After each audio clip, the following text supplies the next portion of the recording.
আগামী ৩৬ বছরেও যদি বার্সেলোনা কোনো ট্রফি না জিতেন, তবুও এই দলটাকে নিঃস্বার্থভাবে ভালোবেসে যাব।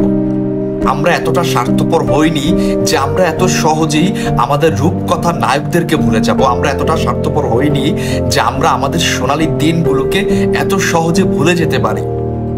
এই লাল নীল জার্সির সাথে জড়িয়ে আছে আমাদের লিওনেল মেসির এক রূপকথার প্রেম গল্প। এই লাল নীল জার্সির সাথে জড়িয়ে আছে নেইমার জুনিয়রের ক্ষিপ্রতা।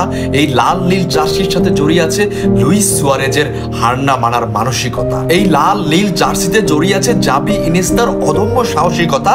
এই লাল নীল জার্সিতে জড়িয়ে আছে পেপ গার্দিওলার টিকি টাকা। আমরা কি করে এত সহজে ভুলে যাব এই জার্সিটাকে?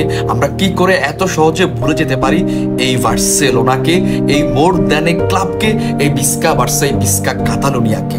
2008-9 থেকে 18-19 এই 10 মৌসুমে 8 বার লিগ জিততে দেখেছি।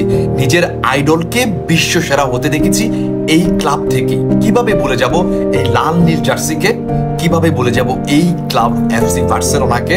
এই লাল নীল জার্সিটাই আমাদের জীবনে প্রথম প্রেম হয়ে এসেছিল, যেই প্রেমে আমরা সবাই একসাথে মেতেছিলাম, যেই প্রেমে আমরা সবাই একসাথে উড়েছিলাম, যেই প্রেমে আমরা সবাই একসাথে সেলিব্রেশন করেছিলাম। কি করে ভুলে থাকবো এই অমরত্ব প্রেমটাকে? কি করে ভুলে থাকবো আমাদের জীবনে আসা এই প্রথম প্রেমটাকে? যে অতীত প্রেরণা যোগায় সে অতীত নিশ্চয়ই সফলতা নিয়ে আসে। বার্সার অতীত যেমনই সুন্দর, তেমনই বার্সার ভবিষ্যৎ হবে তার চাইতে রঙিন। বসন্ত মাসের আগমনী বার্তা ধীরে ধীরে আমরাই পাবো। শুধু আগমনী বার্তা নয়, বসন্তের দেখাও আমরাই পাবো। হোক সেটা রৌদ্রময় দুপুর কিংবা শেষ বিকেল, বসন্ত আসবেই, কারণ ফুটবলটা যে বার্সেলোনাই খেলে। এই একটা শক্তি দিয়েই আমরা সবাই একদিন রূপকথার গল্প লিখবো।